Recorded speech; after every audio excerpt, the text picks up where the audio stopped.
வணக்கம் பாலா அவர்களே. வெல்கமிங் கலக்கநாடி fans to RRR. Right sir, GT versus LSG match 10 over wicket கிடையாது. இந்த சைடு ரெண்டாவது இன்னிங்ஸ்லயும் 10 ஓவர் விக்கெட் கிடையாது. அதுக்கப்புறம் டக்குனு மேட்ச் கொஞ்சம் அப்படியே போகுது.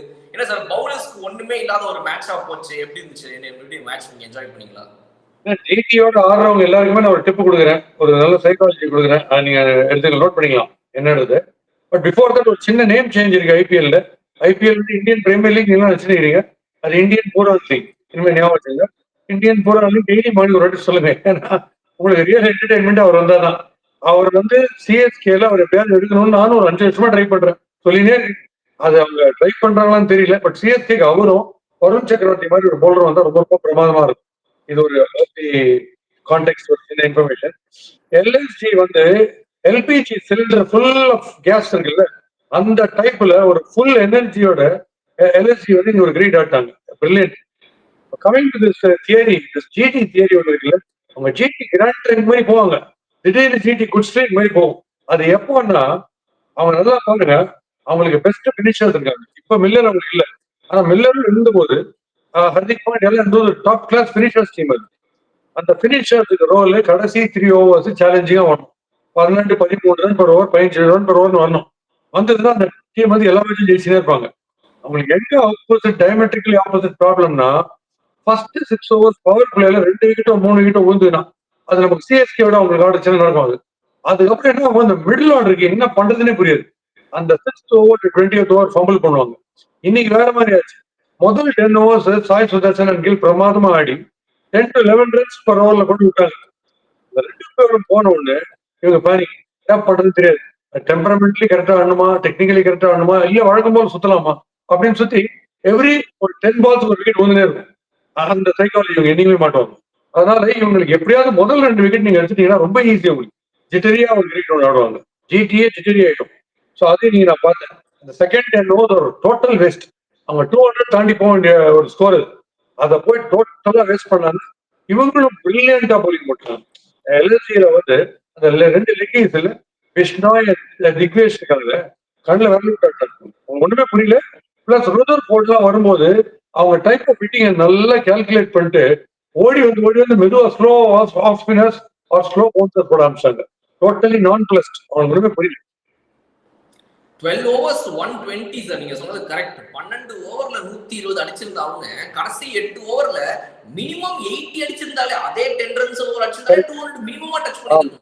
ஆக்சுவலா அவங்களுக்கு இருக்கிற பேட்டிங் பவருக்கு கடைசி 8 ஓவர்ல வந்து அவங்க எப்படியும் ஒரு 100 அடிச்சிருந்துருக்குன்னு வச்சுக்கோங்களேன்.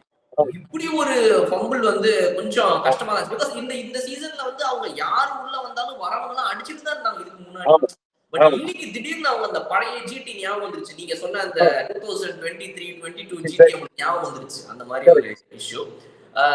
சார், இந்த சைடு சேஸ்ல சார் இன்னைக்கு ரிஷப் பண்ட் வந்து ஃப்ரண்ட்ல இறங்கினார். ஓப்பனிங் இறங்குவோம், ஃபார்மே இல்ல, பெரிய பிரச்சனையா இருக்குது அப்படின்னு சொல்லி ஓப்பனிங்கும் அதே மாதிரி தான் சார் ஆடினார். ஓப்பனிங்ல இன்னைக்கு அவரால ஃபார்ம் பிடிக்க முடியல. ரன் பால் வந்து ரொம்ப ஸ்ட்ரகிள் பண்ணிட்டு இருந்தாரு. He could not meet the ball at all. அடிக்கவே முடியல அவரால. அந்த விஷயத்துல ஒரு சின்ன போன் டேப்பிங்கோ இல்ல வீடியோ டேப்பிங்கோ நடந்தது. நம்ம இந்த ஐடியாவை யாரு கொடுத்தோம்? சென்னை சூப்பர் கிங்ஸ்ல தோனி ஓப்பனிங் வரணும். தோனி, நம்ம தோனி விக்கெட் கீப்பர் 6 ஹிட்டர் வந்து ஓப்பனிங் வரணும் பேசுறோம். இது எப்படியோ ஆஷிஷ் நேரா குறுக்க பூந்து புடிச்சிட்டாரு இந்த விஷயத்த. ஆஷிஷ் நேரா யாரு அந்த அவங்களோட கோச் யாரு? நம்ம எல்எஸ்ஜியோட கோச். ஜிடிக்கு இருக்கு இல்லையா ஆஷிஷ் நேரா இல்லையா? எல்எஸ்ஜி மேனேஜ்மெண்ட்ல நம்ம கோயங்கா ஓனர் வந்து நைட்ல இந்த விஷயத்த புடிச்சிட்டு அவரு தோனி எட்டு வரன்றோம், நம்ம இதை பண்ணுவோம் ரிசர்வ் பண்ணிட்டேன், இன்னும் நமக்கு திட்டத்துக்கு வசதியா இருக்கும், முதல்ல போயிட்டு வந்தா அவுட் ஆயிட்டு வந்துட்டாலும் ஒரு 15 ஓவர் திட்டுக்கலாம் அவரு அப்படின்ற ஐடியாவில் ஊருக்கு வந்தார். பாவம், அவர் வந்து டோட்டலி அவுட் ஆஃப் ஸ்டார்ட்ஸ். அவர் வந்து ஃபார்ம் வரணும், அவ்வளவுதான். அவர் பிஸ்டா பிளேயரு, அவருக்கு ஃபார்ம் வரலன்றதால நான் அவர் எதுவுமே நான் குறை சொல்ல. ஒரே ஒரு மேட்ச் அவருக்கு மாட்டுச்சுன்னா நீங்க உங்களுக்கு இந்த நிக்கலஸ் புரானே காணாம போற அளவுக்கு அடிப்பாரு ரிஷப் பண்ட். அதனால இன்னைக்கும் ட்ரை பண்ணாரு, சரியா மாட்டல. அவர் ஆடுற ஷாட்ஸ் எல்லாமே கரெக்டா ஃபீல்டுக்கு போயிடுச்சு. ஸோ பேட்ல அந்த மூவ் கிளிக் ஆகல, பட் கரெக்ட் தான். அவர் திடீர்னு ஃபார்ம் இருக்கிறதுக்கு ஏதாவது ஒன்று 6 அடிக்கிறதுக்கு இப்படி ஒன்று பண்ணணும். இதான் நம்ம சிஎஸ்கே சொல்லியிருந்தோம், பட் அவங்க பண்ணிட்டாங்க எல்எஸ்ஜிக்கு. சார், குஜராத் டைட்டன்ஸ் உடைய பேட்டிங்ல வந்து இன்னைக்கு சுப்மன் கில் அவருடைய இந்த ஒரிஜினல் ஓஜி ஃபார்முக்கு வந்ததை நம்மளால பார்க்க முடிஞ்சது. கம்மிங் டவுன் த ட்ராக் இறங்கி வந்து ஃபாஸ்ட் பவுலர்ல வந்துட்டு கவர்ஸ் மேல அடிக்கிறது, இறங்கி வந்து ஸ்ட்ரெயிட்ல அடிக்கிறது.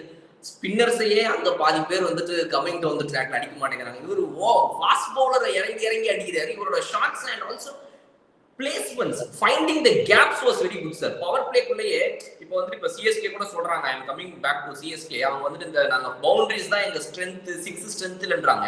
அப்படி இருந்தா ஆக்சுவலா ஒரு கான்வேயோட ஒரிஜினல் ஃபார்ம்ல அவர் இப்படி தான் அடிச்சு இருந்திருப்பாரு. சுப்மன் கில் மாதிரியும் சாய் சுதர்ஷன் மாதிரியும் சிக்ஸர்ஸ் அதிகமா அடிக்கிறாங்களோ இல்லையோ, finding the gaps in the power play அது வந்து இன்னைக்கு சுப்மன் கில் ரொம்ப அழகா பண்ணாரு சார். எவ்வளவு பேர் இருந்தாலும் ரெண்டு பேர் நடுவுல பவுண்டரிஸை வெளுத்து என்னன்னா எனக்கு இந்த பவுண்டரி கான்செப்ட் ஒன்று இருக்கு. சிஎஸ்கே சொல்லுங்க, இந்த பவுண்டரிஸ் தான் நான் காணுன்றாங்க. லாஸ்ட் பால் 6 வின் என்ன பண்ணுவாங்க? அது பெரிய யோசிச்சு ஃபோர் ஓகே, நாங்க 2 ரன்ஸ்ல தான் தோத்தோம், 6 ரன்ஸ்ல தோக்கலன்னு சொல்லிக்கலாமா? 6 அடிக்க வேண்டியதுல அடிச்சு தானே காணும். முதல்ல அதோ 6 அடிக்கணும்ன்ற தோனி மாதிரி ஒருத்தர் அட் ஹெல்ம் ஆஃப் அஃபேர்ஸ் ஒரு லீடர் இருக்கும்போது நம்ம தெரிஞ்சு 4 பத்தி 6 தான் பேசணும். அதான் நம்ம அது சால்வ் ஆயிடும். தோனி ஓப்பனிங் வந்தாலும் அது சால்வ் ஆயிடும். என்ன பொறுத்த வரைக்கும் அது ஷோர். சுப்மன் கில்க்கு வந்து ரொம்ப ஸ்ட்ரெயிட் பேட் பாஸ். அவர் வந்து ரொம்ப கிளீன் ஹிட்டிங்கா, அவர் வந்து அந்த டவுட்டே இருக்காது அடிக்க போறதுல. அப்கோர்ஸ் அவுட் ஆன பால் மட்டும் சரியா டைம் பண்ணலாம், gain more height than distance. அதை வந்து மார்க்ராம் உங்களுக்கு சொல்ல தெரியுமா? மாடல் ஹை கேட்ச் பிடிக்கிறதுக்கே மாடல் மார்க்ராம் தான். மார்க்ராம் வந்து பார்த்து கத்துக்க வேண்டியது வாஷிங்டன் சுந்தர். என்ன பார்த்து கத்துக்கணும்னா, இன்னைக்கு ஒரு கேட்சை மிஸ் பண்ணார் கடைசியில பவுண்டரி லைன்ல வாஷிங்டன் சுந்தர் அவங்க சேஸ் பண்ணும்போது, when LSD was chasing. So அது எப்படின்னா, இப்ப இந்த மார்க்ராம் கேட்சை பார்த்துட்டாருன்னா மார்க்ராம் கரெக்டா தெரியுது நம்ம பவுண்டரி லைன்ல நிக்கிறோம், ஒன் ஸ்டெப் ஃப்ரண்ட்ல வந்து திருப்பி கேட்ச் பின்னாடி வருதுன்னா அதை ஒன் லெக்ல பேலன்ஸ் பண்ணின்னு பால கேட்சை புஷ்டு பார்த்துட்டு தான் அடுத்த காலம் வைக்கணும். அது என்ன பர்ஃபெக்ஷன் பாருங்க அது. சோ அவ்வளவு பர்ஃபெக்ட் பேலன்ஸ், கரெக்டா கால முன்னாடி வைக்கிறாரு. இதெல்லாம் ரியல் எக்ஸாம்பிள், மாடல் கேட்சிங் இதெல்லாம் யங்ஸ்டர்ஸ்க்கு பாத்துக்கிறது. Coming back to Shubman Gill is so straight.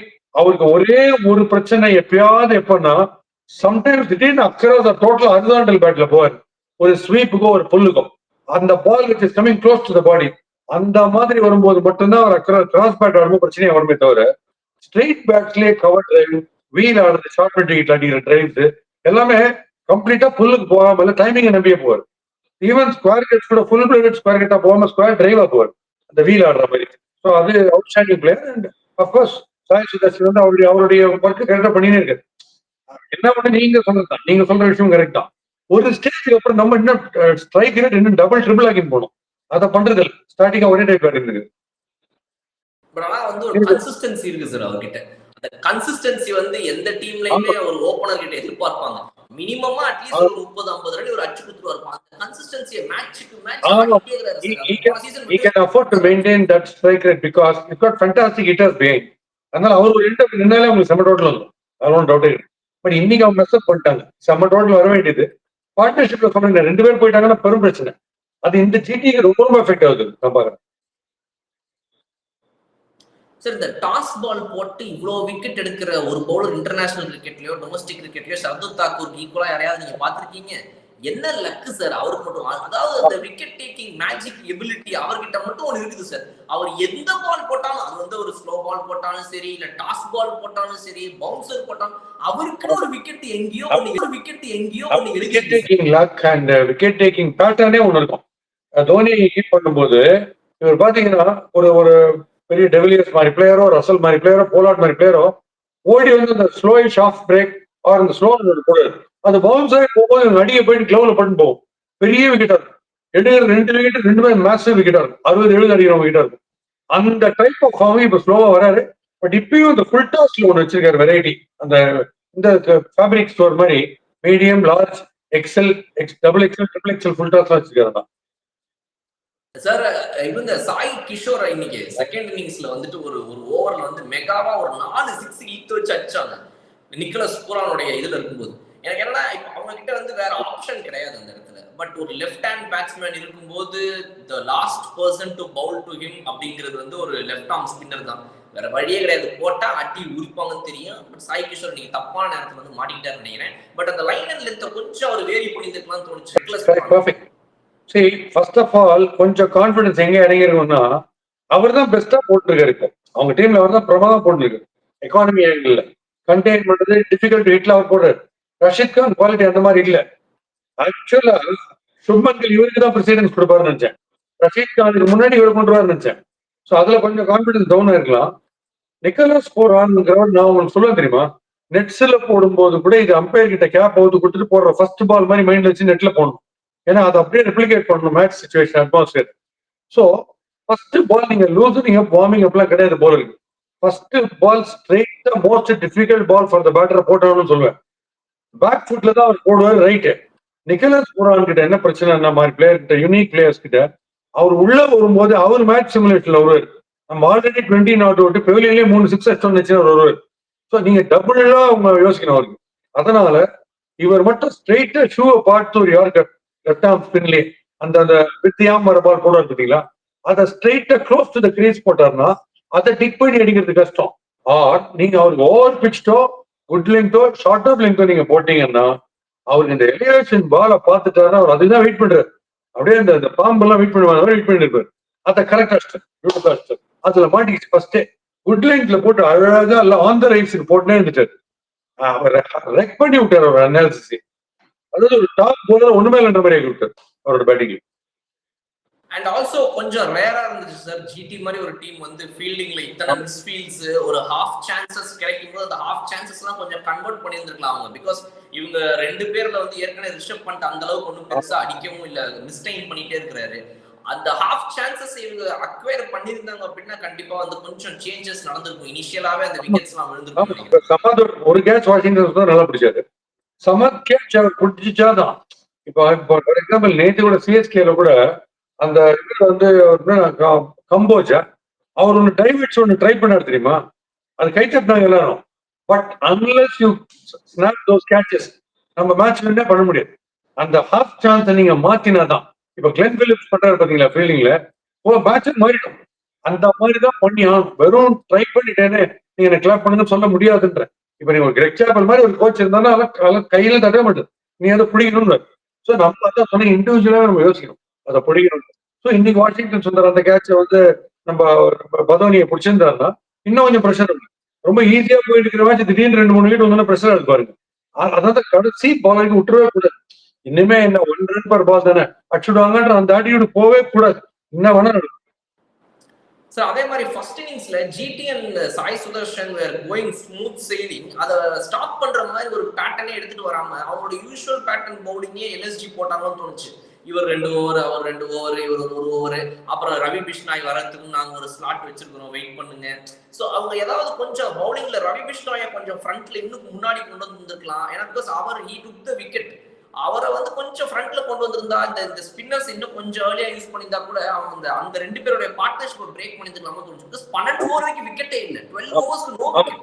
Digvesh and Bishnoi 2 mystery தான். அவங்க போறது நார்மலா லெக்ஷன் இல்ல. அப்படி 2 பேரும் வச்சிருக்கும் போது யாராவது தெரியாது ஆன் த ட்ராட் வந்து 4 ஹவர்ஸ் கொடுத்துடணும். இந்த நடுவில் கட் பண்றாங்க பாத்தீங்களா, அதுல அவங்களுக்கு ஒரு ரிதம் போயிடும், உங்களுக்கு அந்த விக்கெட் டேக்கிங் பாசிபிலிட்டியும் போயிடும். அதை நீங்க பண்ணிடவே கூடாது. அவங்க கண்டெய்னிங்லாம் நீங்க ஸ்பின்னர் வச்சுக்கிறது ரொம்ப ரொம்ப ரிஸ்கான விஷயம். அகல் ஏதோ ஒரு பயங்கர பிரில்லியன்ஸ்ல 18th ஓவர்லாம் வர்றாரு, அதெல்லாம் ரைட்டு. இல்ல சுனில் நாராயண் வருண் சக்கரவர்த்தி மாதிரி அப்சல்யூட்லி ஒண்ணுமே புரியல என்ன போடுறாங்கன்னு அவங்க வரலாம். நீங்க வந்து இந்த திக்வேஷ மட்டும் இவங்க கண்டினியூஸ் அவர் நல்ல எக்கானமியும் டாப் கிளாஸ் மெயின்டைன் பண்றாரு. அதுக்கப்புறம் எழுதுறாரு கீழே கை போட்டுறாரு வழக்கம் போல சிக்னேச்சர் போட்டுறாரு. ரைட் சாய்ஸ் அப்படின்னு எழுதினே புல்லுல. அவர் எழுதும் போதே புல் அறியுது நமக்கு. ஆனா ரொம்ப ஸ்வீட்டா பண்றாரு. அவர் ஸ்வீட்டா பண்றாரு. அதுக்கெல்லாம் டிசிப்ளினரி ஆக்ஷன் எல்லாம் பைத்தியார்த்தம் என்ன பொறுத்தவரைக்கும். He is not harmful to anybody, he is not grimacing, யாரையும் முறைகளை எதுவுமே பண்ணல. அவர் பாட்டுக்கு ஏதோ ஒரு வாரத்துல வந்து புல்ல எழுதுகிறார். அப்படிலாம் பாத்தீங்கன்னா நீங்க அஜித் நேரம் நீங்க கிரவுண்ட் அவுட்டே வெளில அனுப்பணும் அவர் பண்ணதுல நீங்க பண்ணீங்கன்னா. ஸோ அவர் பாட்டுக்கு ஏதோ ஒண்ணு உண்டு, கையெழுத்து போடுறாரு, ஏதோ ஒரு எஸ்ஏ எழுதினாரு எக்ஸாம். அவர் படிக்கும் போது ஏதோ அப்படியே அவர் டான்ஸ் என்டர்டைன்மெண்ட் எல்லாம் சூப்பரா பண்ணுவார். படிச்சா அவரை பத்தி படிப்பில் சரியா கான்சன்ட்ரேட் பண்ணாதால நிறைய அரியர்ஸ் இருக்கு பொழுது அதெல்லாம் புல்லிலேயே எழுதிடுறாரு. ஏன்னா நார்மலா வந்து படிப்புல வந்து புல் ஓணணுவாங்க, இல்ல வாழ்க்கையில முன்னுக்கு வந்து புல் ஓணணுவாங்க. இவர் எக்ஸாம் எழுதுல நல்லா புல்லிலேயே பண்றாரு. அதனால அவர் விட்டுருங்க, மன்னிச்சு விட்டுருங்க பாவம். அவர் இந்தியா ப்ராஸ்பெக்ட் நான் சொல்றேன். அவர் தயவுசெய்து இதெல்லாம் பண்ணி எங்க எடுத்துட்டு போறீங்க அதை விட்டு. ஃபேண்டாஸ்டிக் லெக்சனர் அவர் வந்து பவர் பிளேல வந்து கண்டினியூஸா 4 ஓவர் போடக்கூடிய ஒரு டாப் கிளாஸ் லெக்கியர். அவர் தயவுசெய்து வேஸ்ட் பண்ண கூடாது இந்த மாதிரி சில்லி ரீசன்ஸ்க்குலாம். Sir we come to the end of the video. So LSG GT ரெண்டு அணிகள்ல வந்து இன்னைக்கு GT தோல்வியை தழுவி இருக்கலாம், but still they have always the upper hand. அவங்களுடைய அந்த ஸ்குவாட் பேலன்ஸ் எல்லாமே விஷயத்தை வச்சு பார்க்கும்போது so we'll hope sir எப்படி என்ன நடக்குது அப்படின்ட்டு இந்த டீம் வந்து கண்டிப்பா. ஏன்னா நம்ம சிராஜை பத்தி பேசாம இருக்கக்கூடாது. இதுல இந்த சிராஜ் வந்து இந்த ரஜினி வந்து சொல்லுவார்ல, எனக்கு இன்னொரு பேர் இருக்கு அப்படின்ற மாதிரி சிராஜ் ஒரு மேட்ச் நான் நல்லா போடுறான்னு சொன்னோடனே எனக்கு இன்னொரு பேர் இருக்கு, மிராஜ். அதாவது நான் விக்கெட் எடுக்கிற மாதிரி எக்கானமியா போடுற மாதிரியே இருக்கும். ஆனா நான் ஒரே பால்ல 2 சிக்ஸ் கூட கொடுப்பேன் சொல்லிட்டு நீங்க ஒரு போலிங் ஒன்று போட்டா இருப்பாங்க. அவர் மெயின் போலர்னு கன்சிடர் பண்ணி போடும்போது அவர் இன்டெலிஜென்டா போடணுமா, அந்த ஆஃப் கட்டர்ஸுக்கு பிச்சு ஹெல்ப் பண்ணா மட்டும்தான் நான் போடுவேன்னு கையில ஏதோ ஒரு பொட்டலத்தை மளிகை கடையில் இருக்கிற மாதிரியே இருந்தாரு சம்டைம்ஸ். அது ஏன் பண்றாருன்னு எனக்கு புரியல. அவர் நினைச்சா யாருக்காஸ் போட முடியும், அவர் விக்கெட்ஸ்ல எடுக்கணும். அவர் போட்டுக்கு 4 6 கச்சாமச்சா கொடுத்துருக்காரு திடீர்னு. ஸோ அதெல்லாம் மெயின் போலர்ஸ் அதை பண்ணவே கூடாது. மெயின் போலர்ஸ் அவங்களுக்கு ட்ரஸ்ட் பண்றாங்கன்னு அவங்க கேர்ஃபுல்லா தான் இருந்தாங்க. வந்துச்சு ஓடி அப்புறம் ஒரு பவுன்சர்லயே 6 கொடுக்குறது, இந்த மாதிரிலாம் நான் பார்த்தே கிடையாது. பை 6 ஒன்று கொடுக்குறது, ஸ்ட்ரெயிட்டா 1 பவுன்ஸ் போய் கிரௌடிக்கே போறது பால். இந்த இப்படி வெரைட்டி கூட. அதை தவிர இருங்க சும்மா நீங்க 6 அடிச்சு போய் பெருமையா சொல்லிக்காதீங்க. யாருமே அடிக்காம நான் 6 கொடுப்பேன் அப்படின்ற மாதிரி ஒன்று போடுறாரு. அதெல்லாம் கொஞ்சம் கண்ட்ரோல்ல இருக்கணும். ரொம்ப வெறித்தனமா இருக்கக்கூடாது கிரிக்கெட். திடீர்னு விராட் கோலி போடும்போது உணர்ச்சி வசப்படுறது, கண்ணுல தண்ணியோட கலங்கி அப்படி அவன் எப்படி இருந்தோம் ஒரு காலத்துல அப்படி அதெல்லாம் கிரிக்கெட்ல அதெல்லாம் பண்ணக்கூடாது. சார் ரெண்டு bowlers they're pick of the bowlers இன்னைக்கு ஜிடி பொறுத்த வரைக்கும். ஒன்னு வந்து பிரசித் கிருஷ்ணா கண்டினியூஸா இந்த சீசன் ஃபுல்லா வந்து ஒரு நல்ல கன்சிஸ்டன்சியை மெயின்டைன் பண்றாரு. அவரோட பவுலிங் நல்லா இருந்துச்சு, 2 விக்கெட் எடுத்திருந்தாரு, எக்கனாமிக்கலாவும் போட்டிருந்தாரு. And also at the same time நம்ம வாஷிங்டன் சுந்தரை விட்டுறக்கூடாது. வாஷிங்டன் சுந்தர் வந்து ஓரளவுக்கு அவருடைய இது போட்டாரு, பட் அந்த விக்கெட் டேக்கிங் அந்த நாகிங்கா அவருடைய அந்த ஒரு ஆஃப் ஸ்பின் வந்து நாகிங்கா போட்டுக்கிற பவுலிங் வந்து இன்ஜுரிக்கு அப்புறம் அவ்வளவு பர்ஃபெக்டா முடியல. பிகாஸ் ஹி வாஸ் பிஸ்தா. பவர் பிளேல போட்டது வாஸ் பிஸ்தா 2-3 இயர்ஸ் பேக் ஐபிஎல்ல. எஸ்ஆர்எஸ் இல்லையா, அப்பெல்லாம் எக்ஸ்ட்ராடனரியா போட்டுருந்தாரு அந்த பால். ஒரே ஒரு விஷயம், அவர் மாதிரி போலர் வந்து கொஞ்சம் ஷோல்டர் ப்ராப்ளம் இருக்கும்போது அவர் யூஸ் பண்றதா இருந்தா அந்த போலர் அவர் ஏர்லியா போட்டு பவர் பிளேல போட்டுருக்கோம். நீங்க பால் கொஞ்சமா ஓல்டா அந்த ஸ்டேஜ்ல போட்டீங்கன்னா செகண்ட் ஹாஃப்ல அவர் இஸ் காட் இந்த டைனமா. நம்ம வழக்கமா போடுற அந்த ஃபாஸ்டஸ்ட் ஸ்டப் போடலாமா இல்ல ஆஃப் பிரேக் ஃபிளைட் பண்ணி போடலாமான்னு பாக்குறாரு. ஃபிளைட் பண்ணி ஆஃப் பிரேக் போடுற டைப் போலர் அவர் கிடையாது. அது போட்டாருன்னா அவருக்கு எனர்ஜிஸ் கெட்டு போகும். ஃபாஸ்டிஷா தான் அவர் போடணும் டைப் ஆஃப் போலிங். ஏன்னா வெரைட்டி ரொம்ப கம்மி. அதனால கில் வந்து அவர் ஏர்லியா கொண்டு வரது பெட்டர் போலிங்ல இந்த rather than second half. And இப்போ பிரசித் ஓகே, பிரசித் வந்து இப்ப நல்லா இம்ப்ரூவ்டா போடுற பண்ணிருக்காரு. பட் பிரசித்துக்கும் இன்னொரு முகம் இருக்குன்றதை நான் உங்களுக்கு தெரிவிக்கிறேன். நீங்க ரொம்ப கான்பிடென்டா இருக்காதீங்க. அவர் அப்புறம் நீங்க என்ன கலாய்க்காதன்னு சொல்லிட்டு நம்ம பேசுறத சவால் எடுத்துப்பாரு. அது கொஞ்சம் வெயிட் பண்ணி பார்ப்போம். ரைட் சார், அந்த பிபிகேஎஸ் vs எஸ்ஆர்எச் மேட்ச் போயிட்டு இருக்குது. அந்த மேட்சோட முடிவுல நம்ம வந்து நிறைய விஷயங்களை பேசுவோம், எப்படி விளையாடிட்டு இருக்காங்க ரெண்டு அணிகள் அப்படிங்கறத பத்தி. நம்ம சொல்ற அந்த கேட்டகரி அர்ஷுடோல், சஷாங்க், நிக்கலஸ் புரான், வதேரா, பிரியான்ஸ்லாம் இருக்காங்களே, அந்த கேட்டகரியில அந்த பிரப்சிம்ரன்றவர் வந்து எனக்கு ரொம்ப பிடிக்குது. அவரை பத்தி நம்ம எப்பயுமே பேசலாம். ஏன்னா I have the bat to attack. The ball is there to be hit. இதுதான் தட்ட ஷமி இறங்குறாரு, பாதி பிச்சு இறங்குறாரு இல்லையா. சோ அவர் அந்த மாதிரி அதான் கிரீஸ் திருப்பி சொல்றேன். நம்ம பேசுறத எல்லாம் மீதி டீம்ஸ் அழகா ஃபாலோ பண்ணிருக்காங்க. நம்ம டீம் தான் இந்த ஃபாலோ பண்ண மாட்டாங்க. அண்ட் இன்னைக்கு இந்த எல்எஸ்டி வந்து இன்னைக்கு ரொம்ப பேர் ஒரு சாந்தமா கட்டி போட்டிருப்பாங்க சேர்ல வாய்க்காவ். இன்னைக்கு யாரையும் திட்ட முடியாது, ஜெயிச்சிட்டாங்க அவங்க. ரிசர்வ் பண்ணிட்ட மட்டும் ஒருத்தர் திட்டுவாரு, இன்னும் முன்னாடி போய் இன்னும் பட்டன் யாரு கூடாதா 15 வரலையும் முடிச்சுக்கலாம் மேட்ச அப்படின்ட்டு திட்டிருப்பாரு. பட் அவர் சொல்லியிருப்பாரு, நீங்க என்ன தனியா என்ன திட்டுறீங்க, கிரௌட் இன்னும் பாக்கலையே, நாளைக்கு கிரௌட் பார்க்கும்போது நீங்க திட்டு ப்ளீஸ், அதுதான் உங்களுக்கு நல்ல பழக்கம் அப்படின்ட்டு. ஆனா கோயல்காக் ஒரே ஒரு பஞ்ச் டயலாக் சொல்ல விரும்புறேன். அவர் மல்டி மில்லியனர் டீமுடைய ஓனர். ஆனா அவர் வந்து மானத்தை வாங்குறது கிரிக்கெட்டர்ஸ் லைக் கேஎல் ராகுல டிஸ்டர்ப் பண்ணிட்டு அவர் வந்து பப்ளிக் முன்னாடி வந்து இமேஜ் டேமேஜ் பண்ணுகிறார். அவருக்கு ஒரு விஷயம் நல்லா சொல்றேன், ஒரு கிரிக்கெட்டர் எக்ஸ்ட்ராடனரி டேலண்ட் இருக்கிற ஒரு கிரிக்கெட்டர் பிரமாதமா கிரிக்கெட் ஆடி வேற லெவல்ல மேல மேல மேல மேல வந்து லேடர்ல அவர் ஈஸியா மல்டி மில்லியனர் ஆயிடலாம். டேலண்ட் இருக்கிற ஒரு கிரிக்கெட்டர் நினைச்சாருன்னா அவர் ஈஸியா மல்டி மில்லியனர் ஆக முடியும், உங்களோட பெரிய மல்டி மில்லியனரா. நீங்க என்ன பிஸ்தா மல்டி மில்லியனரா இருந்தாலும் நீங்க பிஸ்தா கிரிக்கெட்டர் ஆக முடியாது. காந்தியோட அப்படியே வச்சு பண்ணினே கிரிக்கெட்டர் ஆக முடியாது. ஸோ அதனால கிரிக்கெட்டர்ஸுக்கு நல்ல மரியாதை கொடுங்க, எஸ்பெஷலி பப்ளிக் வியூல. அதான் மரியாதை கொடுங்க அவங்க தெரிஞ்சுக்கணும். Well set sir. என்னதான் வந்து நீ ஆக்ஷன்ல 26 கோடிக்கு அவங்கள போட்டு வாங்கினாலும் பணம் உங்ககிட்ட இருக்கலாம், பட் ஆடுறதுக்கு cricket any day they can become a millionaire. Well sir. எனக்கு தெரிஞ்ச இன்னொரு விஷயம் நீங்க சொன்னீங்களா சார், அந்த ஏன் வந்து மத்த டீம்லாம் நம்ம சொல்ற வீடியோவை கரெக்டா புரிஞ்சுக்கிறாங்க, இந்த டீம் புரிஞ்சுக்க மாட்டேங்கிறாங்கன்னு. அந்த டீம்ல தானே தமிழ் பிளேயர்ஸ் ஜாஸ்தி இருக்கிறாங்க. இந்த டீம்ல தமிழ் ஆளுங்க இல்ல. நம்ம வீடியோ தமிழ்ல எக்ஸாக்ட்லி. அவன் இவங்க இந்த தமிழ் பிளேயர்ஸ் நமக்கு பிடிச்ச இந்த பிளேயர்ஸ்லாம் அந்த 2 சாய், வாஷிங்டன் சுந்தர், அப்புறம் நம்ம ஷாருக்லாம் இருக்காங்களே, அவங்களாம் நைஸா போய் சொல்றாங்க உங்களுக்கு. கரெக்ட் நீங்க சொல்றீங்க. இங்க போய் சொல்றதுக்கு தமிழ்ல சொல்றதுக்கு ஆள் இல்ல நம்ம வீடியோவை பார்த்து. இதெல்லாம் ஆடியன்ஸ் நம்ம திட்டின்னு இருக்கோம். நம்ம அவங்க எகென்ஸ்டா பேசுறோம் நினைச்சுட்டேன். Right. Thank you so much sir. Thank you for joining. See you tomorrow. மறுபடியும் நம்ம வந்து இந்த ஹார்ட் ஹிட்டிங் பஞ்சாப் என்ன பண்றாங்க, பதிலுக்கு நம்மளுடைய அந்த top 3 left handers of SRH அவங்க வந்து by law of averages click ஆகிறதுக்கு நல்ல வாய்ப்பு இருக்கு. அந்த interesting story with lot of ஃபன்னோட மறுபடியும் பேசுறதுக்கு சந்திப்போம். Favourite RRR.